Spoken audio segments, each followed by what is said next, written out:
India news Gujarat અને હું છું આપની સાથે કોમલ અગ્રવાલ। શરૂઆત કરી મહત્વના સમાચારોથી। ભરૂચની વાત કરીએ તો જિલ્લાના વાગરા તાલુકાના જંગેશ્વર ગામ ખાતે પ્રસ્તાવિત નવિયાન શિપયાર્ડ મુદ્દે યોજાયેલી લોક સુનાવણી દરમિયાન સ્થાનિક લોકો તેમજ આજુબાજુના ગામોના ગ્રામજનો દ્વારા રોજગારીના મુદ્દે ભારે આક્રોશ વ્યક્ત કરવામાં આવ્યો હતો। લોક સુનાવણી દરમિયાન ગ્રામજનોએ સ્પષ્ટ પ્રશ્ન ઉઠાવ્યો હતો કે પ્રોજેક્ટ શરૂ થયા બાદ સ્થાનિક યુવાનોને કેટલા ટકા રોજગારી આપવામાં આવશે અને શું કંપની દ્વારા સ્થાનિક લોકોને પ્રાથમિકતા આપવામાં આવશે કે નહીં। આ પ્રશ્ન જવાબમાં સુનાવણીમાં હાજર અધિકૃત અધિકારીઓએ જણાવ્યું હતું કે કંપની ધારા ધોરણ સ્કિલ અને નીતિ નિયમ મુજબ રોજગારી આપશે। જો કે અધિકારીના આ જવાબથી ગ્રામજનોમાં ભારે અસંતોષ અને આક્રોશ જોવા મળ્યો હતો। ચાલુ લોક સુનાવણી દરમિયાન લોકો ઉભા થાય અને બહાર નીકળી ગયા હતા અને ભારે આક્રોશ ઠલાવ્યો હતો। સ્થાનિક લોકોએ આક્ષેપ કર્યો હતો કે વર્ષોથી દહેજ અને આસપાસના ઔદ્યોગિક વિસ્તારોમાં મોટા મોટા ઉદ્યોગો આવ્યા છતાં પણ સ્થાનિક યુવાનોને પૂરતી રોજગારી નથી મળી અને બહારના લોકોને વધુ પ્રાથમિકતા આપવામાં આવી રહી છે, જેના કારણે બેરોજગારીનો પ્રશ્ન દિવસે દિવસે વધુ ગંભીર બની રહ્યો છે।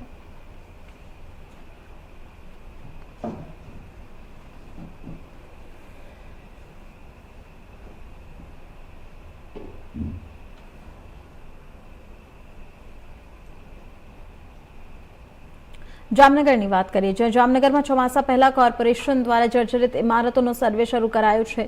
તંત્રની પ્રી મોન્સૂન એક્ટિવિટી અંતર્ગત કોર્પોરેશન ટાઉન પ્લાનિંગ શાખા અને એસ્ટેટ શાખા દ્વારા જર્જરિત ઇમારતોનો સર્વે થોડા દિવસથી ચાલુ રહ્યો છે। કોર્પોરેશનની ટીપીઓ અને સિવિલ શાખા દ્વારા શહેરના 16 વોર્ડમાં જર્જરિત ઇમારતોનો સર્વે કરવા માટે બે એન્જિનિયરોની કુલ 6 ટીમોને કાર્યરત કરાઈ છે। આ ટીમો દ્વારા તંત્રના લિસ્ટમાં રહેલી જર્જરિત ઇમારતોની પણ ચકાસણી થઈ રહી છે। તંત્રની ટીમોનો આ સર્વે આગામી તારીખ 20 સુધી ચાલુ રહેશે અને આ દરમિયાન કોર્પોરેશનની ટીપીઓ શાખા દ્વારા રાજકોટ ખાતે બેસતા હાઉસિંગ બોર્ડના કાર્યપાલક એન્જિનિયરને પણ હાપો દ્વારા બનાવવામાં આવેલી કોલોનીઓના જર્જરિત મકાનો અંગે નોટિસ અપાયા બાદ હાઉસિંગ બોર્ડે પણ તાજેતરમાં શહેરની સઘન કોલોની રાણનગર કોલોની શાસ્ત્રીનગર તેમજ ઘણી બધી કોલોની લાખોટા મીન કોલોનીમાં આવેલા મકાનો બ્લોક પ્રાથમિક દૃષ્ટિએ જર્જરિત જણાતા મકાનોનો વપરાશ બંધ કરાયા નોટિસ જાહેર કરી છે। જામનગર મહાનગરપાલિકા દ્વારા દર વર્ષની માફક આ વર્ષે પણ પ્રી મોન્સૂનની કામગીરીના ભાગરૂપે ટાઉન પ્લાનિંગ શાખા દ્વારા શહેરની તમામ જે જર્જરિત કે ભયજનક ઇમારતો કે એના ભાગો હોય એનો સર્વે કરવાની કામગીરી માનનીય કમિશનર શ્રી તથા સિટી એન્જિનિયર શ્રીની સૂચના અને માર્ગદર્શન મુજબ કુલ 6 ટીમો દ્વારા ચાલુ કરવામાં આવેલ છે। જેમાં સૌપ્રથમ જે ગત વર્ષની જે માસ્ટર લિસ્ટ છે તે તમામ પ્રોપર્ટીનો રીસર્વે અને તેમાંથી કેટલી ડિમોલિશ થયેલ છે, કેટલી સેફ સ્ટેજે આવેલ છે અને જે હજુ સુધી ન આવેલ હોય તેને રીનોટિસ એ કામગીરી અને સાથોસાથ જે નવા સર્વે દરમિયાન જે નવી ઇમારતો કે ઇમારતોના ભાગ જોવા મળે એમને પણ જીપીએમસી એક્ટની કલમ 264 મુજબની નોટિસ આપવાની કામગીરી હાલે ચાલુ છે અને હજુ મિનિમમ 1 વીક સુધી આ કામગીરી ચાલુ રહેશે। ત્યારબાદ એસ્ટેટ શાખા સાથે સંકલન કરી અને જે અતિ જર્જરિત ઇમારતો હોય તેને દૂર કરવાની અથવા તો તેને વપરાશ મુક્ત કરવાની આ કામગીરી છે। મિડલ ઈસ્ટમાં યુદ્ધની સ્થિતિ વચ્ચે ઓઇલ કંપનીઓએ પેટ્રોલ અને ડીઝલના ભાવમાં વધારો કર્યો છે, પરંતુ હોર્મુઝ સ્ટ્રેઇટમાં તણાવભરી સ્થિતિને લઈને પેટ્રોલ અને ડીઝલના ભાવ વધવાની આશંકાઓ વચ્ચે ગત મોડી રાત્રે પેટ્રોલમાં ₹3 અને ડીઝલના ભાવમાં ₹3નો વધારો ઝીંકવામાં આવ્યો છે, જેને લઈને ચૂંટણી બાદ દેશની 2 વર્ષ બાદ પેટ્રોલ ડીઝલમાં ભાવ વધારો કરવામાં આવ્યો હતો। લોકો કહેવાનું છે કે આજુબાજુ દેશોમાં હાલાત ભારત કરતાં વધારે ખરાબ છે અને ભારતમાં માત્ર ₹3નો વધારો કરવામાં આવ્યો છે।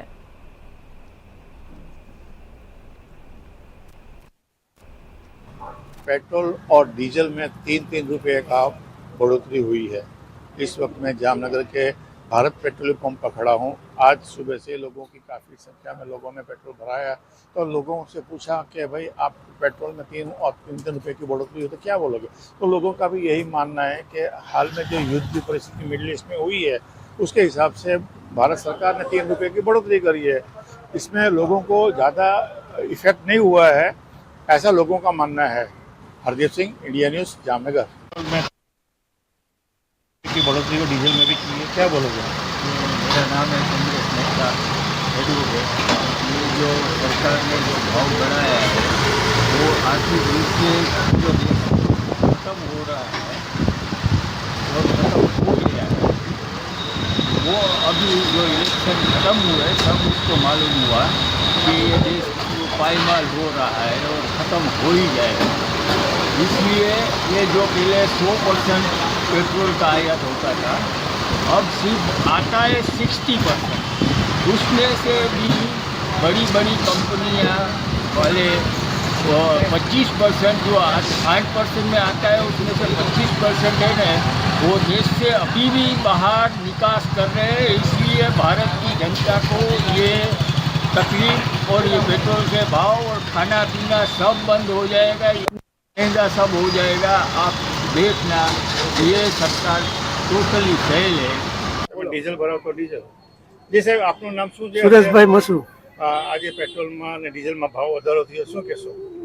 સરકાર પાસે બીજો કોઈ રસ્તો જ નતો એટલે બધું વધારે કરે જ ને.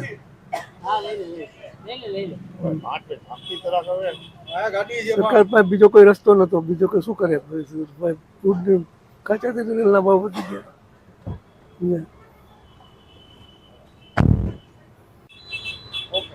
જી, શું આપનું નામ છે? પેટ્રોલમાં વધારો થયો છે, શું કહેશો? શ્યામભાઈ મંજીભાઈ માંડવિયા.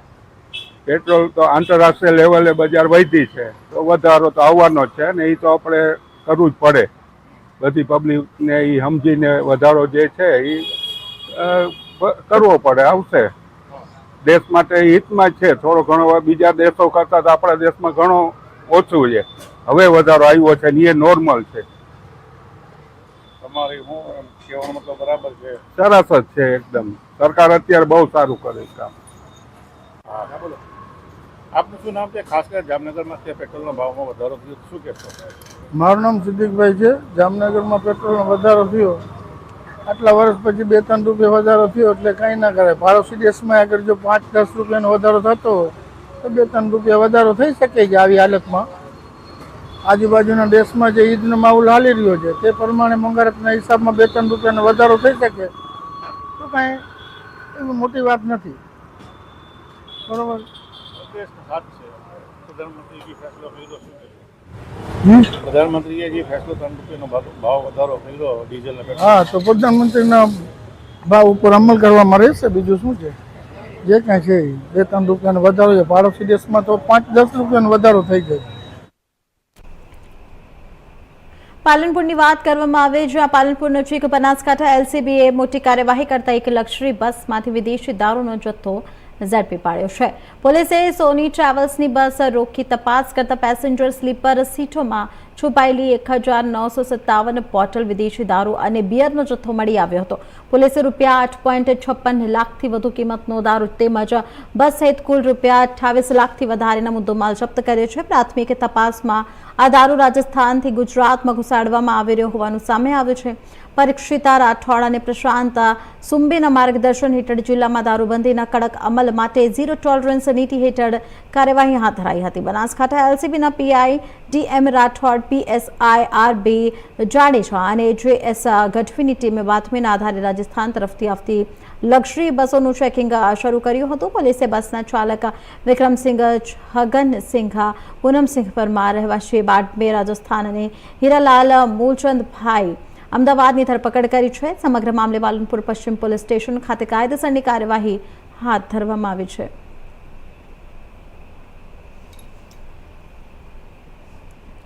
હાલ ખબરોમાં આગળ વધી કચ્છની વાત કરી, જ્યાં કચ્છ જિલ્લામાં જીએસટી વિભાગ દ્વારા પણ ઈંધણ બચત અને પર્યાવરણ જાગૃતિ માટે અનોખી પહેલ કરવામાં આવી છે.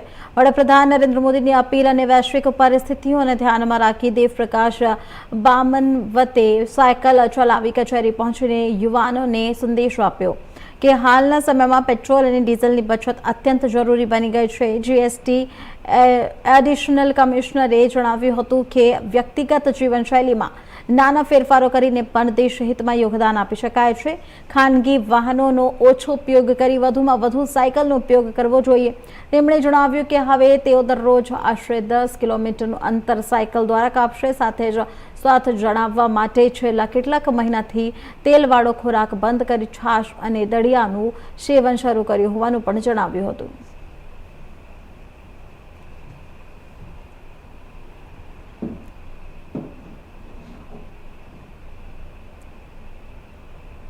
હાલ ખબરોમાં આગળ વધીએ જંબુસરની વાત કરીએ, જ્યાં તાલુકાના કંબોઈ સ્થિત દરિયા કિનારે બિરાજમાન અને ગાબ મંદિર તરીકે જાણીતા વિશ્વ પ્રસિદ્ધ સ્તંભેશ્વર મહાદેવ ખાતે આવતીકાલે શનિવારી અમાસ્યા નિમિત્તે વિશેષ પૂજા અર્ચનાનું આયોજન કરવામાં આવ્યું છે.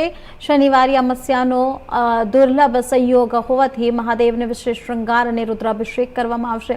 આ દિવસે સમુદ્ર સંગમ પર પિતૃ તર્પણ અને પવિત્ર સ્નાનનું વિશેષ મહત્વ હોવાથી વહેલી સવારથી શ્રદ્ધાળુઓ ઉમટી પડશે. ગુજરાત સહિત અન્ય રાજ્યોમાંથી પણ મોટી સંખ્યામાં ભક્તો દર્શનાર્થે આવવાની શક્યતાને પગલે મંદિર ટ્રસ્ટ અને વહીવટીતંત્ર દ્વારા સુરક્ષાની વ્યવસ્થાના ચુસ્ત આયોજન કરવામાં આવ્યા છે. નોંધનીય છે કે સ્તંભેશ્વર મહાદેવ મંદિર દિવસમાં 2 વખત દરિયાની ભરતીના કારણે જળમગ્ન થઈ જાય છે અને જે શ્રદ્ધાળુઓ માટે આસ્થા અને કુદરતી આકર્ષણનું પણ કેન્દ્ર માનવામાં આવે છે. ભગવાન સ્તંભેશ્વર મહાદેવનું મંદિર આજે ભરૂચ જિલ્લાના જંબુસર તાલુકાના કંબોઈ ગામમાં આવેલું છે. આ મંદિર સમુદ્રની વચ્ચે 2 વખત એનું જલાભિષેક થાય છે. 24 કલાકમાં 12 કલાક મંદિર આ સમુદ્રની અંદર સમાહિત થઈ જાય છે અને 6 કલાક સુધી ભક્તોને આ દર્શન આપે છે. એવી પ્રક્રિયા આજે હજારો વર્ષોથી ચાલે છે. આ તીર્થસ્થાનનો સ્કંદ મહાપુરાણના કુમારિકા ખંડમાં ખૂબ વિસ્તારપૂર્વક એનો મહિમા લખેલું છે. જે પૈકી આવતીકાલે તારીખ 16ના રોજ શનિવારી અમાવસ્યા આવવાની છે. એ શનિવારી અમાવસ્યાનું મહત્વ સ્કંદ પુરાણમાં એવું લખેલું છે, કોઈ પણ માણસ શનિવારની અમાવસ્યાના દિવસે અહીંયા આવીને સ્નાન કરશે તો પ્રયાગમાં 7 વખત, પુષ્કરમાં 9 વખત અને પ્રભાસમાં 11 વખત જવાનો જે પુણ્યફળ છે એ પુણ્યફળ એને અહીં 1 વખત આવવાથી પ્રાપ્ત થવાનો છે. કોઈ પણ વ્યક્તિને કોઈ પણ પિતૃદોષ હોય, આવતીકાલે માત્ર સ્નાન કરવાથી આ પિતૃદોષ દૂર થાય છે. ત્યાર પછી એનો સ્કંદ પુરાણમાં એવું પણ લખવામાં આવ્યું છે કે આવતીકાલે કોઈ પણ વ્યક્તિ અહીં પિતૃતર્પણની પણ વિધિ કરી શકે છે. ત્યાર પછી ભગવાન શંકરનો કાલે દર્શનનો જે સમય છે સવારે 9 વાગ્યાથી સાંજ. હાલ ખબરોમાં આગળ વધીએ સુરતની વાત કરવામાં આવે, જ્યાં જિલ્લાના ઓલપાડ તાલુકામાં ફેક્ટરીમાંથી કોપર વાયર ચોરીના ગુનાનો ભેદ ઉકેલી પોલીસે 2 આરોપીઓને ઝડપી પાડ્યા છે. ઓલપાડના પરિયા ગામે આવેલા અંજની ટેક્સટાઇલ્સ પાર્કની માર્કલૂન ટેક્સ ઇન કંપનીમાંથી આશરે 30 મીટર લાંબો કોપર વાયર ચોરાયો હતો, જેની અંદાજિત કિંમત ₹1.35 લાખ હોવાનું સામે આવ્યું છે. કંપની દ્વારા ફરિયાદ નોંધાતા ઓલપાડ પોલીસે તપાસ હાથ ધરી હતી. બાતમીના આધારે પોલીસે રંગોલી ચોકડી પાસેથી ફિલ્મ ઢબે આરોપીને દબોચી લીધા હતા. ઝડપાયેલા આરોપીઓમાં પ્રકાશ જેસલભાઈ પટણી રહેવાસી શિવાડ ગામ સુરત અને નીતિશભાઈ કલ્યાણભાઈ સોલંકી રહેવાસી અમરોલી કતાર ગામ સુરતનો સમાવેશ થાય છે. પોલીસે આરોપીઓ પાસેથી ચોરીમાં વપરાયેલ ઓટો રિક્ષા, મોબાઈલ ફોન સહિત કુલ ₹1 લાખથી વધારેના મુદ્દો માલ કબજે કર્યો છે. હાલ બંને આરોપીઓ વિરુદ્ધ કાયદેસરની કાર્યવાહી હાથ ધરી વધુ પૂછપરછ શરૂ કરવામાં આવે છે.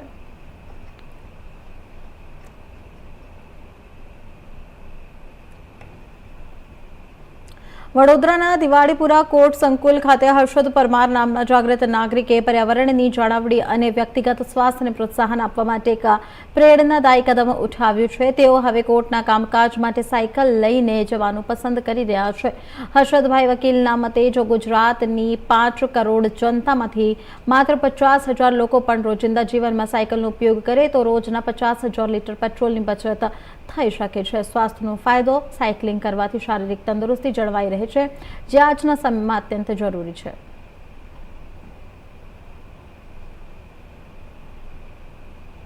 એડવોકેટ હર્ષદ પરમાર આજે વડોદરા ન્યાય મંદિરમાં કોર્ટમાં સાયકલ લઈને જાતે આવ્યો છું.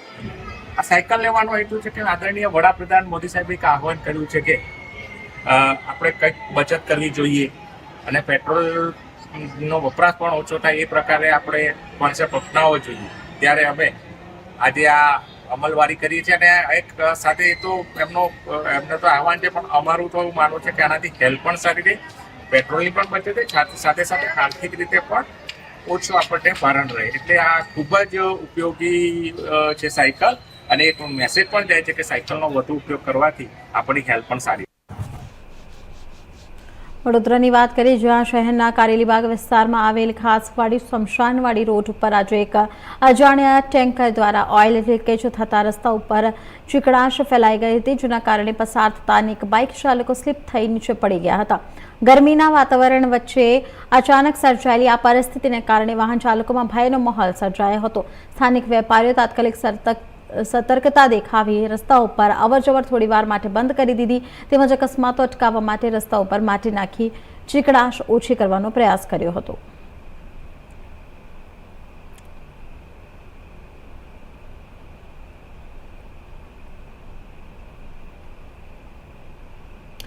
તો હાલ ખબરોમાં આગળ વધી. ક્રાઇમ બ્રાન્ચે વિદેશી દારૂના ગુનામાં નાસ્તા ફરતા આરોપીને ઝડપી પાડ્યો છે. આરોપી રાજુ ધર્મેન્દ્રભાઈ પાટડીને વડોદરાના વાડી રંગમહેલ લક્ષ્મી ફ્લેટ પાસેથી શંકાસ્પદ હાલતમાં ઝડપી લીધો હતો. તો પકડાયેલા આરોપી તારીખ 2 ફેબ્રુઆરી 2026ના રોજ કોયલી ગામ ટીપી રોડ ખાતે વિદેશી દારૂ ભરેલ 1968 બોટલ કિંમત રૂપિયા 38 લાખથી વધારેના તથા વાહનો, મોબાઈલ અને રોકડ મળી કુલ રૂપિયા 53 લાખથી વધારેના મુદ્દામાલ સાથે પકડાયેલા ગુનામાં સંડોવાયેલો હતો. આ કેસમાં કુલ 19 આરોપીઓ સામે જવાહરનગર પોલીસ સ્ટેશનમાં પ્રોહિબિશન એક્ટ હેઠળ ગુનો નોંધી અને આરોપી રાજુ પટણીની ધરપકડ ટાળવા છેલ્લા 3 માસથી નાસ્તો ફરતો હતો. બાતમીના આધારે ડિલક્ષ સોસાયટી પાસે સર્વોદય સોસાયટીના મકાનેથી તેની પકડી પાડવામાં આવ્યો છે. આરોપી અગાઉ 2015માં વાડી પોલીસ સ્ટેશનમાં રોઇટિંગ અને 2025માં બનાસકાંઠાના ધાનેરા પોસ્ટ પોલીસ સ્ટેશનમાં 4 વ્હીલર ગાડીના વિદેશી દારૂના જથ્થા સાથે પકડાયો હતો.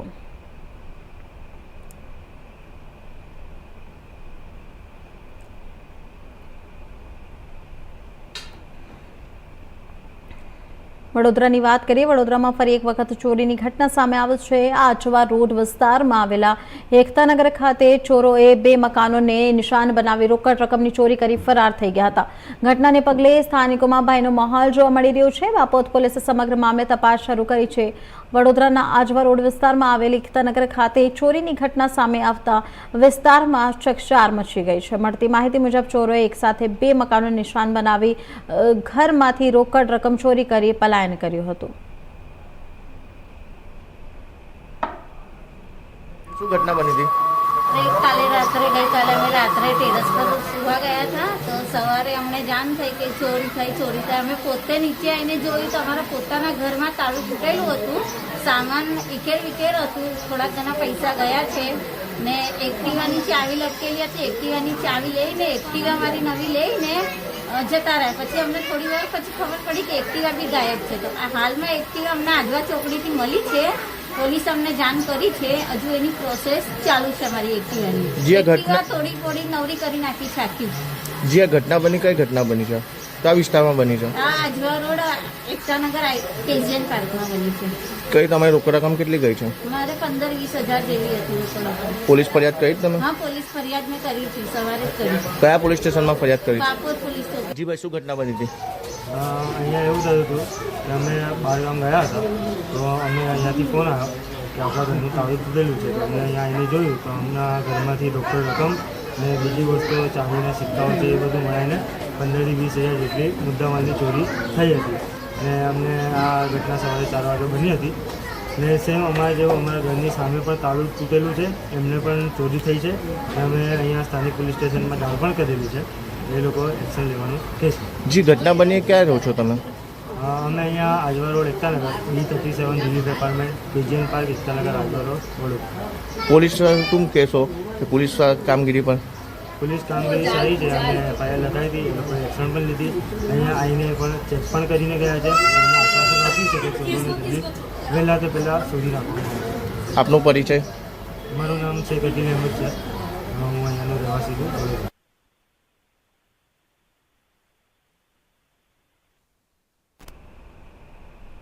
ભાવનગરની વાત કરીએ તો જિલ્લામાં પેટ્રોલ અને ડીઝલની કોઈ અછત નથી. તેમ છતાં વર્તમાન પરિસ્થિતિને ધ્યાનમાં રાખી દેશપ્રેમના ભાગરૂપે ઈંધણ અને વીજળીનો ઓછો ઉપયોગ કરવા અપીલ કરવામાં આવી છે.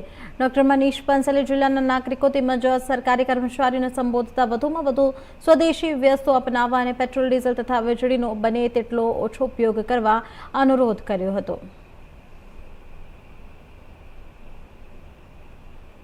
આપણે આપણે આદરણીય વડાપ્રધાનશ્રીની જે એક અપીલ છે કે આપણે સ્વદેશી વસ્તુ ઉપર નિર્ભર રહેવાનું છે અને જેટલું શક્ય હોય એટલું ઓછું પેટ્રોલ ડીઝલ વાપરવાનું છે. તો આપણે ભાવનગર જિલ્લામાં પણ આ પ્રકારનું એક મુહિમ સ્ટાર્ટ કરીએ અને કાર પુલિંગના માધ્યમથી અથવા તો વર્ચ્યુઅલ મિટિંગના માધ્યમથી આપણે આ પ્રકારે કહીએ કે ઓછામાં ઓછા આપણી કારનું વપરાશ થાય. આમ જિલ્લામાં કોઈ પણ જાતનું પેટ્રોલનું કે ડીઝલનું કે કોઈ આ પ્રકારની અછત નથી, પણ આપણા એક દેશના પ્રતિ પ્રેમના ભાગે કહી શકાય અથવા વર્તમાન સંજોગો પ્રમાણે જે વાતો કરવાની છે, દાખલા તરીકે વીજળી બચાવવાની છે તો આ પણ કરવું જોઈએ, વર્ચ્યુઅલ જે મિટિંગ્સ છે આ પણ કરવી જોઈએ, જે વ્હીકલ્સનું યુઝ છે આ મિનિમમ કેવી રીતે થાય આ પણ કરવું જોઈએ, અને વિદેશી વસ્તુઓ કેવી રીતે આપણે ઓછીથી ઓછી વાપરે અને સ્વદેશી વસ્તુ પર વધારે ભાર મૂકીએ આ પણ કરવું જોઈએ. તો તમામ ભાવનગરના લોકોને મારી ખાસ અને વિનમ્ર અપીલ છે કે જેટલું શક્ય હોય એટલું સ્વદેશી વસ્તુ વાપરવાની છે, જેટલું શક્ય હોય એટલું વ્હીકલ્સ ઓછા વાપરવાના છે અને જેટલું શક્ય હોય એટલું વીજળીનું પણ આપણે એટલે કે બચાવવાની છે. Thank you. સરકારી કર્મચારીઓ માટે ખાસ અપીલ એક તો આ છે કે ઘરે અથવા ઓફિસમાં જ્યાં જરૂરી નહીં ત્યાં એટલે કે વીજળીનો બંધ હોવો જોઈએ, સ્વિચ આપણા મીન્સ કે બંધ હોવા જોઈએ. બીજું આ છે કે તમે આજુબાજુ કયા તમારા સાથી કર્મચારી અધિકારી હશે તો એની સાથે કાર પુલિંગ કરીને અને તમે ઓફિસ આવી શકો છો.